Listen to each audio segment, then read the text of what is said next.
Di ba? Wala pang IRR. So, wala pa talaga yan. Ito pa, hirit niya. Napabubulaanan ko. Sinungaling kayo talaga dyan sa gobyerno. Programa ng DSWD, hindi natin papagamit sa kahit na anong exercise pang politikal. Sinungaling kang malaki. Gatchal Ano yan. ibig sabihin ng lahat? Ibig bang sabihin ng lahat? Konti lang? Ibig ba sabihin ng lahat, karamihan lang? Ang ibig bang sabihin ng lahat, 50% lang? Ano ibig sabihin ng lahat? Every all. Lahat daw, ibig sabihin, all in English. Lahat ng Sinungaling. programa ng DSWD, hindi natin ipagagamit sa kahit anong exercise ng pampolitika. Galing magsalita. Pakinggan, the best. Kaya nga. Ang gandang pakinggan yan. Secretary Rex Gatchalian, napakaganda. Pero hindi yan ang katotohanan. Correct. Bigyan kita ng sample, ha? Oh, eto. July 31. Yan. Ayan, no. July 31, Yan yan. si Tambaluslos. Okay? Para lang sa Buaya. kaalaman mo. Ayan. July 31.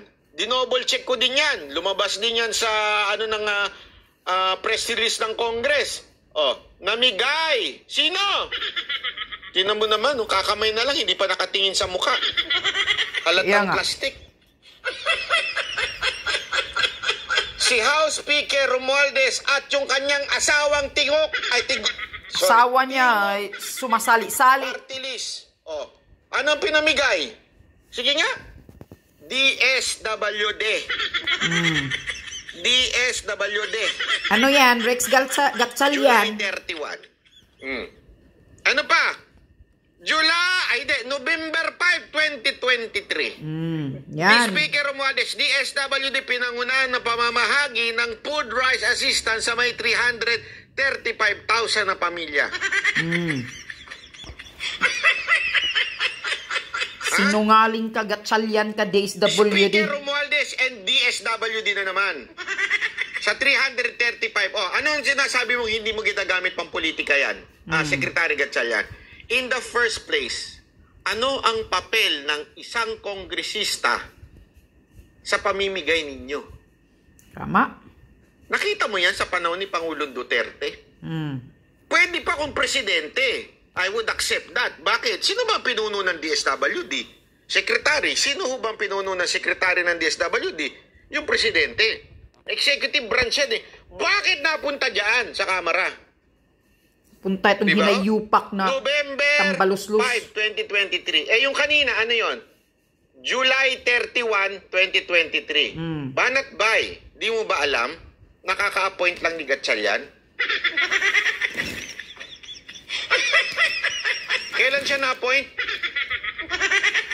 February 1, 2023. Rex Gatchalian.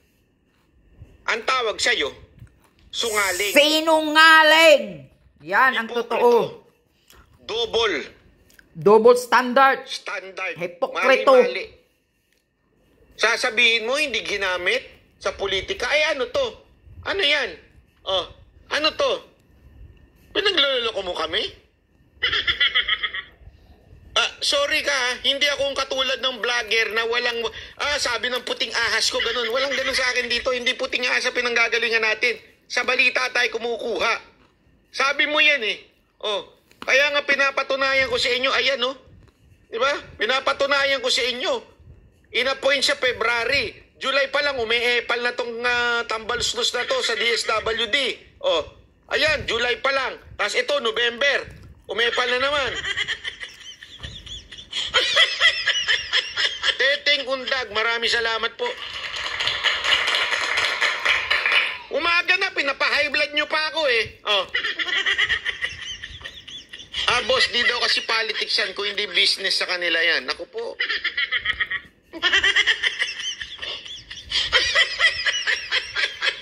Alam mo, Rex Gatchalian, dati hanga pa naman ako nung mayor ka, atapang atao ka. Bumaluktot ka rin pala kay Tambaluslos eh. Nakakuan sa puwit. Yan. So, dagdagan ko pa. Ikaw, Rex Gatchalian, Huwag kang magsalita ng mga kasinungalingan dahil mabubuking ka rin. Alam na alam ng taong bayan, nagpapagamit kayo kay Tambaloslos Romualdez. Nakakairita kayo. Talagang wala nang mapipili sa gobyernong ito. Puro mga hipokrito, double standard, sinungaling. Mahiya-iya ka naman, Rex Gatchalian. Ano yan? Ano ba ang papel ng isang Tambaloslos na speaker na andyan sa DSWD? Rex Gatchalian? Isa ka ring sinungaling, hindi ginagamit sa pamulitika.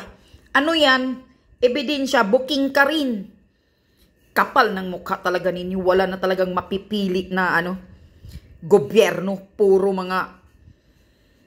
mga tambaloslos.